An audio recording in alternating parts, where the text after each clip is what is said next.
السلام عليكم ورحمة الله وبركاته. الحمد لله والصلاة والسلام على رسول الله وعلى آله وأصحابه أجمعين أما بعد. اتقوا الله عباد الله. മഹാനായ അബ്ദുല്ലാഹി ബിൻ മസ്ഊദ് റളിയല്ലാഹു അൻഹു ഉദ്ധരിക്കുന്ന ഹദീസിൽ റസൂലുള്ളാഹി സ്വല്ലല്ലാഹു അലൈഹി വസല്ലം അവിടുന്ന് പറഞ്ഞതായി കാണാം, സിലത്തുർ റഹിമി തസീദു ഫിൽ ഉംരി വസദഖത്തുസ് സിദ്രി തുത്ഫിഹു ഗളബർ റബ്ബി.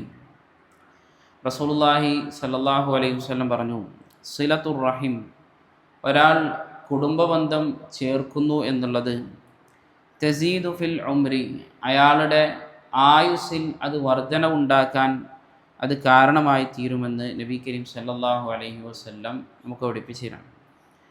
ഇവിടെ പലപ്പോഴും ഇത്തരത്തിലുള്ള ഹദീസുകൾ പറയുമ്പോൾ ചില ആളുകൾക്കെങ്കിലും സംശയം ഉണ്ടാവും, അല്ലാഹു സുബ്ഹാനഹു വ തആല എന്നോ രേഖപ്പെടുത്തി വെച്ച നമ്മുടെ ആയുസ് എങ്ങനെയാണ് കൂടുകയും അതുപോലെ തന്നെ കുറയുകയും ഒക്കെ ചെയ്യുക എന്നുള്ളത് പലപ്പോഴും പല ആളുകൾക്കും സംശയം ഉണ്ടാവും. ഇവിടെ നമ്മൾ മനസ്സിലാക്കേണ്ടത് മുമ്പ് നമ്മൾ സൂചിപ്പിച്ച കാര്യമാണ്, അല്ലാഹു സുബ്ഹാനഹു വ തആല ഒരു കാര്യം രേഖപ്പെടുത്തി വെക്കുക എന്ന് പറയുന്നത് രണ്ട് രൂപത്തിലാണ്.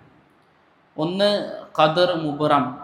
ഖദർ മുബ്റം എന്ന് പറഞ്ഞു കഴിഞ്ഞാൽ അല്ലാഹു സുബ്ഹാനഹു വ തആല ലൗഹുൽ മഹ്ഫൂദിൽ രേഖപ്പെടുത്തി വെച്ചത്, സൃഷ്ടികളെല്ലാം സൃഷ്ടിക്കുന്നതിന് മുമ്പ് ഈ ദുനിയാവിൽ എന്തെല്ലാം നടക്കും എന്നുള്ള കാര്യം കൃത്യമായി അല്ലാഹു സുബ്ഹാനഹു വ തആല എഴുതി വെച്ച ഒരു ലൗഹ് അല്ലാഹു സുബ്ഹാനഹു വ തആലക്കുണ്ട്.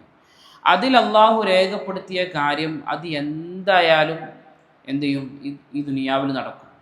അതുപോലെ തന്നെ അള്ളാഹുവിന് മറ്റൊന്നുണ്ട്, ഖദർ മുഅല്ലഖ്. ഖദർ മുഅല്ലഖ് എന്ന് പറഞ്ഞു കഴിഞ്ഞാൽ അള്ളാഹു സുബ്ഹാനഹു വ തആല മലക്കുകളുടെ അടുക്കൽ രേഖപ്പെടുത്തി വെക്കും. മലക്കുകളുടെ അടുക്കൽ അള്ളാഹു സുബ്ഹാനഹു വ തആല ചില കാര്യങ്ങൾ രേഖപ്പെടുത്തി വെക്കും. ഇപ്പോൾ ഉദാഹരണം പറയുകയാണെങ്കിൽ, ഒരാൾക്ക് അയാളുടെ ആയുസ് വർദ്ധിച്ച് കിട്ടണം എന്ന് അള്ളാഹു സുബ്ഹാനഹു വ തആല എന്ത് ചെയ്യും, മലക്കുകളുടെ അടുക്കൽ രേഖപ്പെടുത്തി വെക്കും.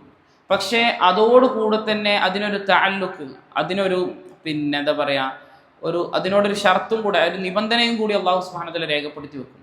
ഇവൻക്ക് അള്ളാഹു ഇഖ്തിയാർ കൊടുത്തതാണല്ലോ, അതായത് തെരഞ്ഞെടുത്തുകൊണ്ട് സ്വന്തം പ്രവർത്തിക്കാനുള്ള അനുമതി കൊടുത്ത ആളാണെന്ത്, മനുഷ്യൻ എന്ന് പറയുന്നത്. ആ മനുഷ്യൻ സ്വയം ഇഷ്ടപ്രകാരം എങ്ങാനും അയാൾ കുടുംബബന്ധം കൂടി ചേർത്താൽ അയാളുടെ ആയുസ്സിൽ നീ വർധന കൊടുക്കണം, ഇല്ലെങ്കിൽ അയാൾ ഇന്ന വയസ്സിൽ തന്നെ പിടിക്കണമെന്നുള്ളത്. അപ്പോൾ നമ്മുടെ ആ ഇഖ്തിയാർ വെച്ചുകൊണ്ട്, നമ്മുടെ ആ ഒരു തിരഞ്ഞെടുപ്പ് അവകാശം വെച്ചുകൊണ്ട് നമ്മൾ എന്ത് ചെയ്യാണ്, നമ്മൾ ഹൈറായ കാര്യങ്ങൾ പ്രവർത്തിക്കുകയാണ് എങ്കിൽ അവിടെ നമുക്ക് എന്ത് ചെയ്യും, അല്ലാഹു സുബ്ഹാനഹു വ തആല ആയുസ് നീട്ടിത്തരും എന്നുള്ളതാണ് നമ്മൾ മനസ്സിലാക്കേണ്ടത്. ഇത് മാത്രമല്ല, ഇതിനോട് ചേർത്തുകൊണ്ട് മനസ്സിലാക്കേണ്ടത് മുഴുവൻ കാര്യങ്ങളും. ചില ആളുകൾ ചോദിക്കും, എന്തിനാണ് നമ്മൾ ദുആ ചെയ്യുന്നത്? കാരണം അല്ലാഹു സുബ്ഹാനഹു വ തആല എല്ലാം രേഖപ്പെടുത്തി വെച്ചിട്ടുണ്ടല്ലോ, ഇനി ദുആ ചെയ്യേണ്ട ആവശ്യമില്ലല്ലോ എന്നൊക്കെ പല ആളുകളും ചോദിക്കും. അവിടെ നമ്മൾ മനസ്സിലാക്കേണ്ടത്, അല്ലാഹു സുബ്ഹാനഹു വ തആല അത് മുഅല്ലഖായ ഖദറിലാണ് രേഖപ്പെടുത്തിയതെങ്കിൽ എന്ന് പറഞ്ഞാൽ അള്ളാഹു മലക്കുകളുടെ അടുക്കലാണ് രേഖപ്പെടുത്തിയത്. ഇന്ന ആൾക്ക് ആക്സിഡൻറ്റ് സംഭവിക്കണം ഇന്ന ഡേറ്റിൽ എന്ന് രേഖപ്പെടുത്തിയിട്ടുണ്ടാവും. പക്ഷേ അതോടുകൂടെ തന്നെ അള്ളാഹു രേഖപ്പെടുത്തിയിട്ടുണ്ടാവും, അവന് ഇഖ്തിയാർ കൊടുത്ത ആളാണല്ലോ, അതായത് പ്രവർത്തിക്കാനുള്ള അവകാശം കൊടുത്ത ആളാണല്ലോ. അതുകൊണ്ട് അവൻ ആ തെരഞ്ഞെടുപ്പ് അവകാശം ഉപയോഗിച്ചുകൊണ്ട് അവൻ ദുആ ചെയ്യുകയാണ് എങ്കിൽ അവൻ്റെ ആ അപകടം നീക്കുകയും ചെയ്യണം. ഇങ്ങനെയാണ് അല്ലാഹു സുബ്ഹാനഹു വ തആല മലക്കുകളുടെ അടുക്കൽ രേഖപ്പെടുത്തി വെക്കുക. പക്ഷേ ലൗഹുൽ മഹ്ഫൂദിൽ അള്ളാഹു രേഖപ്പെടുത്തുക ഏത് രൂപത്തിലൊന്നുമല്ല. അള്ളാഹു അവിടെ എന്താണോ രേഖപ്പെടുത്തിയിട്ടുള്ളത് അത് നടക്കും. പക്ഷേ അതിനെക്കുറിച്ച് നമുക്ക് ചിന്തിക്കാൻ സാധിക്കുമോ? ഒരിക്കലും സാധിക്കില്ല. എന്തുകൊണ്ട്? അത് സമയത്തിന് പുറത്തുള്ളൊരു സംഗതിയാണ്. നമ്മളെല്ലാവരും സമയത്തിൻ്റെ ഉള്ളിൽ നിൽക്കുന്ന ആളുകളാണ്. നമുക്ക് സമയത്തിന് പുറത്ത് നിന്നുകൊണ്ട് ചിന്തിക്കാനോ ഇതാക്കാനോ ഒന്നും കഴിയില്ല.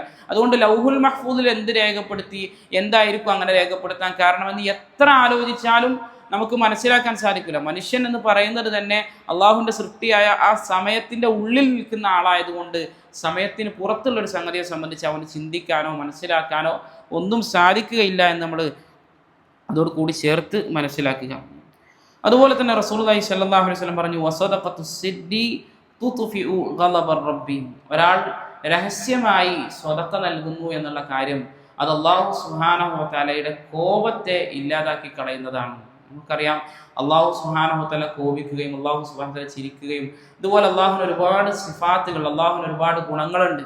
അതിൽപ്പെട്ട ഒരു ഗുണമാണ് അല്ലാഹു കോപിക്കും എന്നുള്ളത്. നാളെ ഖിയാമത്ത് നാളിലൊക്കെ അള്ളാഹു സുബ്ഹാനഹു വ തആലയെ പറ്റി അമ്പിയാക്കൾ പറയുന്നുണ്ട്, ഇന്നേ ദിവസം അള്ളാഹു കോപിച്ചതുപോലെ മുമ്പ് കോപിച്ചിട്ടില്ല എന്നൊക്കെ. അപ്പോൾ അള്ളാഹുവിന് കോപം എന്ന് പറയുന്ന സിഫത്തുണ്ട്. അത് എങ്ങനെയാണ് കോപിക്കുക? അള്ളാഹുവിന് യോജിച്ച രൂപത്തിലായിരിക്കും അള്ളാഹു കോപിക്കുക. അള്ളാഹുവിൻ്റെ ആ കോപത്തെ കെടുത്തിക്കളയാൻ നമ്മൾ ആരും അറിയാതെ കൊടുക്കുന്ന സ്വതക്കകൾക്ക് സാധ്യമാകുമെന്നാണ് നബി കരീം സല്ലല്ലാഹു അലൈഹി വസല്ലം നമുക്ക് പഠിപ്പിച്ചു തരുന്നത്. അള്ളാഹു സുബ്ഹാനഹു വ തആല കാര്യങ്ങൾ കൃത്യമായി മനസ്സിലാക്കാനും അതനുസരിച്ച് ജീവിതത്തിൽ പ്രാവർത്തികം വെക്കാനും എല്ലാമുള്ള തൗഫീഖ് നമുക്ക് ഏവർക്കും നൽകി അനുഗ്രഹിക്കുമാറാകട്ടെ. സുബ്ഹാനകല്ലാഹുമ്മ വബിഹംദിക അശ്ഹദു അൻ ലാ ഇലാഹ ഇല്ലാ അൻത അസ്തഗ്ഫിറുക വഅതൂബു ഇലൈക്. അസ്സലാമു അലൈക്കും വറഹ്മത്തുള്ളാഹി വബറകാതുഹു.